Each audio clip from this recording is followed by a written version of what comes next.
susunan pemain ini gimana? Kan kalau kita lihat di media itu kan yang dipanggil kan tidak mencerminkan yang juara SEA Games kemarin. Betul. Nah, gimana nih? Sintayong sebenarnya sudah difasilitasi luar biasa. Mau pemain naturalisasi, cepat dinaturalisasi. Mau uji coba melawan peringkat 100 dunia, didatangkan bahkan peringkat 1 dunia gitu kan. Kalau mereka semuanya naturalisasi ini katakan menjadi pemain inti timnas, berarti lulusan-lulusan yang kemarin U22 ini akan sulit. Ya kalau semuanya dipasang ini luar biasa gitu kan. Semua dipasang jadi tinggal menyisakan 3 tempat kan. 3 tempat untuk pemain. Kalau saya sebut pribumi rame lagi kan. Percuma juga kalau naturalisasi atau kan udah capek-capek prosesnya sat-sat sampai potong kompas di sini jadi pemain cadangan juga kan. Seperti misalnya Ramadhan Sananta tidak masuk, dibully gitu kan. Karena Ramadhan Sananta berpikir dia akan masuk tim nasional gitu dia kan. udah menyampaikan. Udah menyampaikan sampai kan? menunggu dipanggil. Iya, ternyata tidak dipanggil. Dan saya pikir wajar kalau kemudian ada pemain yang orang ingin nonton karena ingin melihat Messi. Betul. Nah, dengan sudah launchingnya harga tiket, ini menurut Akmal mahal, murah atau standar? Kemenpora misalnya ada lembaga stafsus bagian diaspora. Saya pikir adalah ngapain kita mencari bibit di luar, memaksa-maksa untuk hadir, bahkan yang batal jadi warga negara dibully loh orang Indonesia. Tinggal siapa aja baca. Ada Mundari Karya di situ kan, ada Bambang Nurdiansa juga masih ada gitu kan. Nah, artinya ini kan bisa nostalgia gitu kan, dengan warna yang berbeda. Dulu di level junior kita kalah 5-0. Ya kan, sekarang di level senior bisa jadi kita yang menang 5-0. Saya Bambang Nurdiansa, saksikan Cucu Miu Channel. Jancuk rek.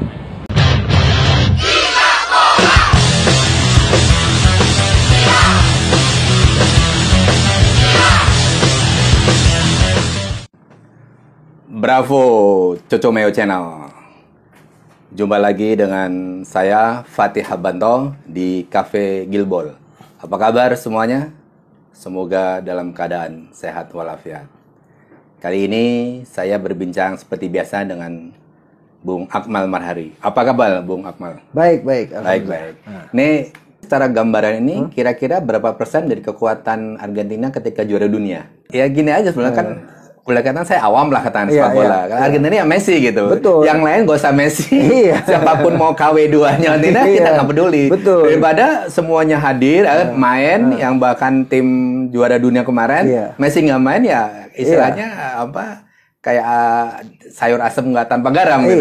Iya, bisa dikatakan ya 90% lah Argentina itu Messi. Orang menyebut Messi ini kan seperti misalnya kemarin Piala Dunia. Semua dunia berharap Messi juara. Iya kan? Kenapa? Karena yang diharapkan juara bukan Argentina loh. Messi dia diharapkan bisa juara karena ini adalah Piala Dunia terakhirnya gitu kan. Sehingga kemudian orang semua memberikan dukungan penuh kepada Messi. Bahkan dia bilang banyak yang bilang ini, udahlah Prancis dengan Mbappe-nya masih Mbappe karir kan masih lama. Selanjutnya masih bisa lah juara dunia. Sekarang kasih dulu ke Messi gitu kan. Saking orang begitu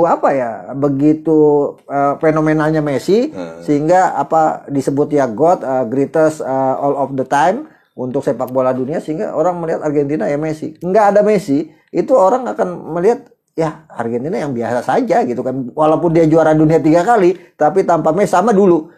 Tanpa Maradona, Argentina tidak ada gitu kan. Tidak dianggap gitu, walaupun ada Caniggia, ada bintang-bintang lainnya, tapi Maradona adalah kunci gitu. Sama di sini, Messi adalah kunci. Terjadi di Singapura 2013, kemudian di Malaysia 2017, karena faktor apa? Lapangannya tidak layak. Menurut Messi, dia tidak mau main karena lapangannya tidak layak dan berpotensi membuat dirinya cedera. Nah, ini kan yang harus diperhatikan oleh panitia pelaksana International Matchday ini, bahwa kita harus memberikan fasilitas lapangan yang sesuai standar, agar ya yang diharapkan bisa main ya main gitu kan. Kalau kemudian tiket yang ditawarkan sekarang, harga tiket misalnya termurah 600.000. Kemudian kategori 3, kategori 2-nya 1.200.000, kategori 1-nya 2.500.000, VIP-nya 4.250.000. Ini kan orang tuh semua melihat ini kecil kalau ada Messi. Tapi akan jadi marah kalau Messi-nya nggak ada gitu kan. Udah beli tiket mahal, ternyata Messi-nya nggak ada. Iya kan, kehadiran yang di sini adalah yang ditunggu adalah kehadiran Messi-nya gitu. Artinya gini juga, bisa jadi kalau kemudian Messi tidak diumumkan ikut, animo masyarakat untuk nonton Argentina juga bakalan kecil gitu kan. Nah sekarang kan orang sudah mulai, wah ada Messi yang jadi pembicara kan Messi sekarang. Bukan ada Argentina juara dunia 3 kali gitu. Nah ini kan pertandingan yang menarik. Juara dunia 3 kali lawan juara SEA Games 3 kali. Nah ketika kita sudah bicara juara SEA Games, berarti kan ada materi pemain dari juara SEA Games itu Indonesia. Betul. Melihat susunan pemain ini gimana? Kan kalau kita lihat di media itu kan yang dipanggil kan tidak mencerminkan yang juara SEA Games kemarin. Betul. Nah, gimana nih? Sintayong sudah memilih 26 pemain yang disertakan. Ini menarik pilihan-pilihan Sintayong gitu kan. Apakah dengan 26 pemain ini kita rinci satu-satu? Kiper misalnya. Nadeo Argawinata yang selama ini menjadi kiper nomor 1 Indonesia tidak disertakan. Nah, ini yang menarik. Kok kiper utama tim nasional tidak dipanggil gitu kan? Itu yang pertama. Yang kedua, ini ada 8 pemain keturunan dan naturalisasi yang dibawa ini kan. Kalau saya bercanda dalam bahasa ininya, orang yang yang langsung marah pasti bilang wah ini rasis dan sebagainya. Ini tim nasional, bukan tim nasional Indonesia, tapi seperti waktu kita ikut Piala Dunia tahun 1938, ini tim nasional Hindia Belanda gitu kan. Karena mayoritas adalah yang dinaturalisasi berdarah Belanda gitu kan. Ya kan, ada yang baru 2 pemain muda, Struijk dan juga Patrick Struijk dan juga Ivan Jenner.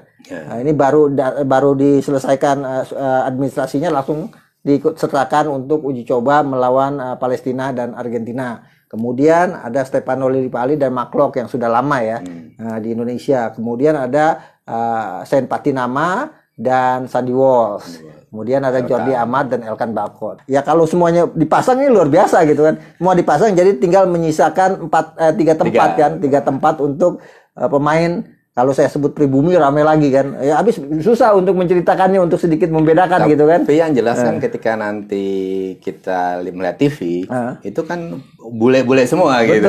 Betul. Tidak mencerminkan wajah-wajah lokal Indonesia kan. Betul. Nah, ini kan yang menarik nih kan. Artinya Sintayong sebenarnya sudah difasilitasi luar biasa. Mau pemain naturalisasi cepat dinaturalisasi, mau uji coba melawan peringkat 100 dunia, didatangkan bahkan peringkat 1 dunia gitu kan. Kemudian mau uji coba yang berkelas sudah diberikan. Nah, tinggal apakah kemudian Sintayong bisa meramu timnya. Kalau kemudian waktu melatih Korea Selatan dia bisa mengalahkan juara dunia Jerman, apakah Sintayong bisa minimal ya menahan Argentina? Ya, dari tadi 8 disebutkan dan menyisakan 3 posisi buat katakan tanda kutip pribumi gitu kan. Nah, ini kalau seandainya ini menjadi tim terus main lebih dari 1x45 yang lokal-lokal nggak kebagian bermain dengan Argentina dong kalau gitu. Iya, yang menarik kan adalah saya melihat statistik setiap melihat ukuran penampilan seorang pemain. Ramadan Sananta misalnya. Ramadan Sananta statistik Liga 1-nya dia adalah pemain lokal yang menjadi top scorer. Ya kan? Selain top scorer kan 6 besar dikuasai oleh pemain asing semua gitu kan. Tapi dia Sananta menjadi pemain lokal yang berada di posisi pencetak gol terbanyak. Dan dia juga top scorer di SEA Games. Artinya dari mulai Liga 1 sampai SEA Games penampilannya lagi bagus ini. Tapi tidak dipanggil. Kemudian malah diberikan kesempatan adalah pemain yang sejatinya juga belum memberikan kontribusi banyak di lini depan. Misalnya Denny Sulistiawan, Dimas Derajat, yang baru sembuh dari cedera, ya termasuk Rafael Struijk gitu kan. Nah ini yang perlu dipertanyakan secara statistik. Sejatinya Ramadan Sananta layak untuk masuk. Kemudian Fajar Faturrahman, ya kan, secara statistik dia layak masuk. Bahkan kalau dibandingkan dengan Witan Sulaiman misalnya, Fajar penampilannya lebih konsisten, baik itu di Borneo FC maupun ketika bersama tim nasional di SEA Games gitu. Dibanding Witan yang agak menurun penampilannya, tapi kemudian terpanggil. Artinya ini benar hak prerogatif dari Sintayong gitu kan untuk memilih pemain. Tapi kita juga perlu mengkritisi gitu kan. Jangan sampai kemudian daya kritis kita hilang sehingga kita membiarkan tim nasional kita berjalan apa yang ada di pikiran Sintayong saja tanpa kemudian kita sodorkan data statistik yang valid gitu. Apa mungkin pemain naturalisasi yang katakan 8 tadi itu malah jadi cadangan?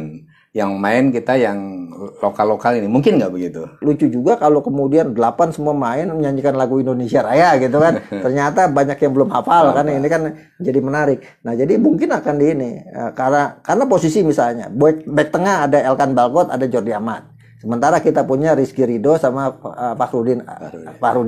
Kemudian di back kanan ada Sain Patinama, ada Asnawi Mangkualam.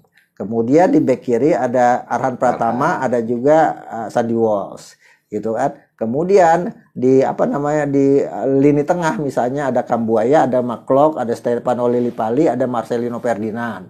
Kemudian di lini depan tadi kan ada Dimas Derajat, ada kemudian Denny Sulistawan, ada Rafael Struijk. Nah, mungkin yang ada potensi jadi cadangan ya 2 pemain muda ini, Rafael Struijk dan juga Ivan Jenner gitu kan. Kalau yang lain kayaknya sudah berambisi untuk dijadikan satu kekuatan baru. Tapi percuma juga kalau naturalisasi atau kan udah capek-capek prosesnya sat-sat sampai potong kompas di sini jadi pemain cadangan juga kan. Iya betul, itu kan yang kemudian jadi pertimbangan, tapi kan hak prerogatif ada semua di pelatih. Dan saya pikir Sintayong kan yang memilih semua pemain naturalisasi, dan saya pikir Sintayong akan memainkan itu semua gitu kan sebagai uji formula yang akan digunakan nanti minimal di Piala Asia 2024 nanti. Apakah kemudian dengan kekuatan 8 pemain naturalisasi yang dalam tanda kutip saya bilang tadi tim nasional Hindia Belanda gitu kan, kita bisa punya penampilan yang lebih bagus. Kalau kemudian penampilan tim nasional kita menjadi bagus, artinya efek naturalisasi memberikan efek positif, ya kan? Nah, tapi kalau kemudian tidak memberikan dampak yang bagus, itu juga perlu dievaluasi. Jangan sampai kemudian nanti kita masih terus mencari, kan sekarang ada di Kemenpora misalnya ada lembaga Stafsus bagian diaspora yang mau panggilin pemain-pemain ini. Saya pikir adalah ngapain kita mencari bibit di luar, memaksa-maksa untuk hadir, bahkan yang batal jadi warga negara dibully loh orang Indonesia. Padahal kan untuk menjadi warga negara ini nggak boleh ada paksaan gitu kan. Mereka dengan kesadaran sendiri, tanpa iming-iming juga kan menjadi aneh menurut saya kalau kemudian setiap orang untuk jadi warga negara diiming-imingi main di tim nasional. Bukan cuma di sepak bola ya, di basket ya kan. Kemudian di cabang-cabang lain mungkin diiming-imingi tim nasional. Jadi kamu kenapa jadi WNI pilih? Saya mau main di timnas. Gitu kan semuanya akhirnya cerita. Akhirnya pemain-pemain asing yang ada di Indonesia juga berpikir saya siap jadi WNI untuk membela tim nasional gitu kan. Banyak juga yang punya kepentingan itu. Kenapa? Itulah yang saya katakan delusional gitu kan. Karena ya udahlah, bisa main di tim nasional kan kebanggaan seorang pemain, kebanggaannya adalah membela tim nasional gitu kan. Kalau mereka semuanya naturalisasi ini katakan menjadi pemain inti timnas, berarti lulusan-lulusan yang kemarin U22 ini akan sulit kan head to head dengan pemain naturalisasi ini kan? Ya, semoga dengan hadirnya pemain naturalisasi menjadi stimulan juga pemain-pemain lokal untuk bersaing gitu kan, membuktikan diri. Yang saya khawatir gitu, kalau kemudian miskomunikasi, ya kan, kemudian dibuat ada sekat gitu kan. Nah, ini akan jadi problem secara psikologis gitu kan. Ada 2 kelompok di tim nasional. Nah, ini problem yang harus dicarikan solusinya karena yang galak-galak kan netizen kita itu kan, ya kan, ada yang pro ini, ada yang pro ini, yang pada akhirnya sebenarnya apa yang mereka lakukan dengan bullying yang mereka lakukan itu secara tidak langsung misalnya membuat skat yang ada itu gitu kan, seperti misalnya Ramadan Sananta tidak masuk dibully gitu kan, karena Ramadan Sananta berpikir dia akan masuk tim nasional gitu. Dia udah menyampaikan sampai menunggu dipanggil. Iya, ternyata tidak dipanggil. Dan saya pikir wajar kalau kemudian ada pemain yang sudah yakin bisa dipanggil tim nasional tidak dipanggil dan dia kecewa, apalagi akan menghadapi Argentina. Seperti Nadeo misalnya dia kecewa, saya pikir satu hal yang wajar. Tapi kan gitu. Kita hargai juga keputusan pelatih. Betul. Artinya ada yang kecewa tidak dipanggil. Nah, ini juga menjadi kesempatan buat yang dipanggil menunjukkan bahkan 200% dari kemampuan yang dimiliki gitu. Jangan sampai kemudian uji coba melawan Argentina hanya sekedar foto-foto. Jangan kayak waktu tim putri kita ya. Betul. Pertandingan lawan siapa dia foto-fotonya. Australia. Selfie-nya yang penting. Kalah berapa? Iya, kalahnya 11-0.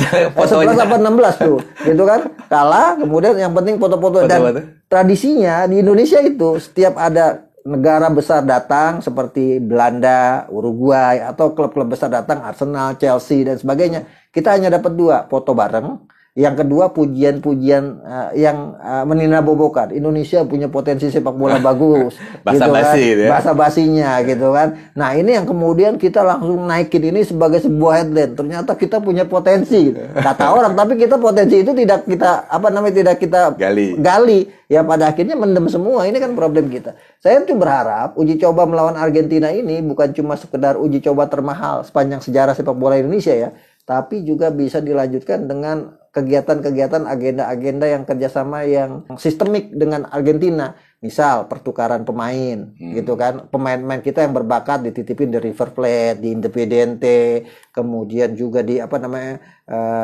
di Boca Junior, gitu kan, untuk berlatih dan sebagainya ya. Seangkatan sekarang tim nasional U20 lah ini kan, Hoki Caraka. Ya, dulu kan kalau di Thailand Thaksin Shinawatra pegang Leicester City, kemudian pemain Thailand ditaruh di situ. Saya tuh menunggu adalah gebrakan dari Pak Erik. Pak Erik dulu punya hubungan dengan Inter. Setidaknya ada pemain U20 kita yang kemarin gagal ke Piala Dunia, kan masih muda, titipkan dulu main di Inter Primavera gitu kan. Latih tanding ya kalau enggak ya minimal di sana dititipkan untuk kemudian sebagai pemain homegrown latihan di sana gitu kan. Kan ada kompetisinya Primavera gitu. Atau yang punya Como dari Indonesia kan dari Indonesia gitu. Yang punya klub di Belgia, punya orang-orang Indonesia punya klub luar negeri, termasuk di Amerika, ya titip-titipkan dulu gitu kan pemain-pemain potensial kita. Untuk kemudian mereka bisa berkembang, dan ini bagus untuk kedepannya sepak bola kita. Ya, selain kita bahas tadi pemain dari tim masing-masing, tadi juga Akmal sudah singgung orang ingin nonton karena ingin melihat Messi. Betul. Nah, dengan sudah launchingnya harga tiket, ini menurut Akmal mahal, murah, atau standar? Kalau orang-orang level menengah ke atas menganggap ini hal yang wajar, apalagi misalnya lihat Messi, berapapun pasti akan diusahakan. Kalau perlu pinjol gitu kan. Awal setelah nonton Messi dikejar-kejar sama pinjol, belakangan yang penting diusahakan. Nah, kalau menurut saya gini, ini kan orang tuh ketika diumumkan Messi hadir, ini ekspektasinya tinggi. Kemudian orang berusaha untuk membeli tiket gitu kan, mencari tiket dan sebagainya. Problem di kita sebenarnya bukan masalah mahal atau tidaknya harga, tapi bagaimana servis yang diberikan. Ini problem kita loh. Sekarang ini, kalau kita menonton bola di luar negeri misalnya, kita beli tiket, itu udah ada tuh nomor tiket, nomor bangku, row berapa gitu kan, baris berapa, di di zona berapa, itu udah jelas. Kapanpun kita mau datangnya sebelum pertandingan pasti kosong, mau datangnya di tengah pertandingan, bahkan mau datang ketika pertandingan hampir selesai, pasti bangkunya kosong. Ya kayak nonton bioskop lah. Kayak nonton bioskop. Tapi di kita gitu kan, tidak ada tuh. Ada di Senayan itu ada bangku, ada nomornya di Senayan. Tapi di tiketnya nggak ada. Itu pengalaman yang saya dapatkan Piala AFF kemarin. Sehingga ketika saya tanya, ini nontonnya di mana bangkunya? Kata penjaga pintunya, silahkan terserah Bapak maunya, zonanya ada di sini gitu kan. Nah, ini kan repot gitu. Sehingga kemudian kalau kita datang berdua, kita ambil 4 bangku kan bisa. Orang juga yang mau duduk di situ sungkan ya. Sungkan karena wah jangan-jangan ada orangnya nih gitu kan. Nah, ini problem. Taruh jaket. Iya, taruh jaket. Padahal sebenarnya buat supaya nggak desek-desekan aja. Nah, ini problem kita adalah servis terhadap servis terhadap pembelian tiket. Semoga saya pikir ini saran juga ya kepada Panpel, karena kita lawannya Argentina, juara dunia, sebaiknya untuk tiket ada seatingnya juga gitu, lebih rapi seperti itu. Jadi yang rapi bukan hanya di pertandingan tapi di. Saya ingat sekali ketika Manchester United mau datang waktu tahun berapa tuh, yang ketika ada bom Jose Mario. Itu satu tiket bisa dijual untuk 3 orang. Andai kan waktu itu misalnya Manchester United jadi tanding lawan tim nasional Indonesia, itu bakalan ribut di VIP karena satu tiket diisi oleh 3 orang gitu kan, dijual beli. Nah, ini yang berbahaya buat sepak bola. Ditambah lagi misalnya di pintu-pintu masuk stadion kita kan seperti itu, ada penjaga pintunya, punya duit berapa ya masuk duluan. Nah, kalau perlu sebelum pertandingan jam 2 udah dimasukin tuh orang-orang itu kan. Karena apa? Ya lumayan kapan lagi gitu kan dapat kan uang kaget. Bedanya waktu MU itu mau datang kan berita sudah lama. Betul. Jadi harga katakan tanda kutip mahal, orang bisa menabung. Kalau sekarang kan hanya beda 2 minggu. Bahkan seminggu boleh katakan, begitu confirm Argentina datang, harus kita tanggal 5 sudah beli kan. Itu kan nggak ada kesempatan. Iya, lagi-lagi ini magnetnya itu Lionel Messi yang jadi magnet itu aja gitu. Kalau seandainya animo masyarakat pasti akan berkurang dengan harga yang sekarang dikeluarkan ketika Messi tidak disebutkan dalam daftar pemain yang hadir. Ketika disebutkan, ini kan bisnisnya bagus. Ketika disebutkan, orang sudah berekspektasi besar gitu melihat pemain terbaik dunia tampil di Senayan. Tiba-tiba Messi tidak main. Ini kan pasti akan banyak yang kecewa dan orang Indonesia itu barbar gitu kan. Problemnya gitu kan. Bangku dicopot, dibakar dan sebagainya. Ini yang harus ditertibkan dari sekarang. Diantisipasi, ditertibkan dan pendekatannya juga pendekatan persuasif gitu. Saya misalnya nonton di luar negeri, nonton Piala Dunia, nonton polisi atau tentara yang mengamankan atau penjaga pintu steward itu ramah-ramah semuanya, bahkan kita diantar, dilayani dan sebagainya. Nah di kita kan kadang-kadang tidak seperti itu. Akhirnya orang gua datang dulu ke Senayan, masalah bisa masuk atau enggak itu urusan belakangan. Dengan segala upaya kita harus bisa masuk. Itu yang bahaya dari sepak bola kita gitu kan. Dan itu terjadi di event-event internasional atau tim nasional gitu kan. Kalau kemudian bicaranya harganya kisaran berapa tadi? 600, 1.250.000, kemudian 2.500.000, 4 juta dengan 60.000 tiket. Itu total semua dapat ya sekitar 73 miliar lah. Artinya 5 juta dolar. Biaya match fee itu bisa ketutup dari penjualan harga tiket gitu. Untungnya dari sponsor. Nah, untungnya dari sponsor dan sama dari TV Rai. Betul, dan ada potensi untung. Makanya kemudian PSSI mengambil ini semua sebagai bisnis mereka gitu kan. Tapi ya itu dia, ketika bisnisnya dipegang langsung, kalau tidak bagus PSSI-nya akan dipukul langsung sendiri karena dia yang melakukan kan lain dengan promotor kan. Promotor bisa dilempar kesalahannya ke promotor, itu kerjaan promotor. Tapi kalau udah PSSI yang ambil alih sendiri dan kemudian bermasalah, itu akan berat buat PSSI untuk mengembalikan kepercayaan kepada publik. Satu lagi juga kan kesempatan langkah ini sebelumnya juga UMKM harusnya dilibatkan. Betul, ini kita belum ada kabar ya apakah misalnya ada bazar atau apa, ini belum ada kabar yang seperti itu ya gitu. Tapi saya yakin sih ada. Cuma problemnya adalah apakah stadion kita itu tidak ada masalah ketika tanggal 1 Juni misalnya dipakai oleh PDI Perjuangan untuk acara akbar mereka gitu kan, bulan Bung Karno dengan rentang sampai 19 hari. Apakah rumput nanti bermasalah atau tidak, ini yang menjadi problem. Menimbulkan kekecewaan penonton. Akhirnya ngerinya tindakan-tindakan yang tak terpuji. Yang kena yang bikin acara di 1 Juni itu jadinya kan.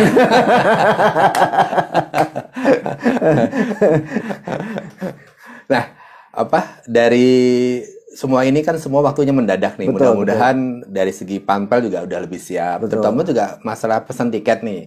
Karena konser musik yang lalu aja bikin heboh nih gitu. Jangan-jangan juga nanti yang kita ada katakan pemalsuan gitu kan. Jangan yang repot itu misalnya tiket 60.000, 80% jatuh ke calo, itu yang repot gitu kan. Ya apapun lah pokoknya ngerinya nggak ada pemalsuan ganda, karena waktu MU aja sampai 1 duduk 3 kan. Nah, ini perlu diwaspadai gitu. Jangan sampai seperti itu gitu. Dan tentu UMKM juga harus dilibatkan kan. Kalau waktu itu MU kan sudah ada kayak macam bazar, jadi kayak model pertandingan orang 2 jam 3 jam sudah kumpul di situ, bisa makan atau minum dengan UMKM seperti itu kan gitu. Tapi jangan lupa juga para legend harus diberi gratis ini. Jangan suruh beli lagi, kasihan mereka kan. 100 legend gitu kan. Untuk yang baik legend yang sudah senior maupun legend yang baru-baru saja gitu kan. Termasuk misalnya mengundang legend-legend yang pernah melawan Argentina di Piala Dunia 1979 gitu kan. Ketika kita kalah 0-5 gitu kan. Tinggal siapa aja banyak. Ada Mundari Karyan gitu kan, ada Bambang Nurdiansyah juga masih ada gitu kan. Nah, artinya ini kan bisa nostalgia gitu kan, dengan warna yang berbeda. Dulu di level junior kita kalah 5-0. Ya kan, sekarang di level senior bisa jadi kita yang menang 5-0. Dulu kalah sama Maradona, sekarang menang sama Messi. Iya, gitu walaupun kan. mungkin Messi nggak main. Betul. Dan itu akan jadi kenangan tersendiri gitu kan. Galau ini Cak Lontong gitu kan. Dia sudah menyatakan bahwa kita tidak pernah kalah dengan Argentina, dengan Italia. Jangan lawan mereka. Ternyata kita mau lawan juga sekarang nekat. Kalau kalah bahaya ya. Cak Lontong perlu kasih gratis. Biar ada komentarnya dia. Oke. Kita terus menunggu update-update terbaru. Tentu kita akan memberi masukan dan komentar. Ini bukan nyinyir, tapi adalah sesuatu yang memang perlu kita kawal agar sepak bola bisa berjalan pada relnya. Adios, Cocomeo Channel.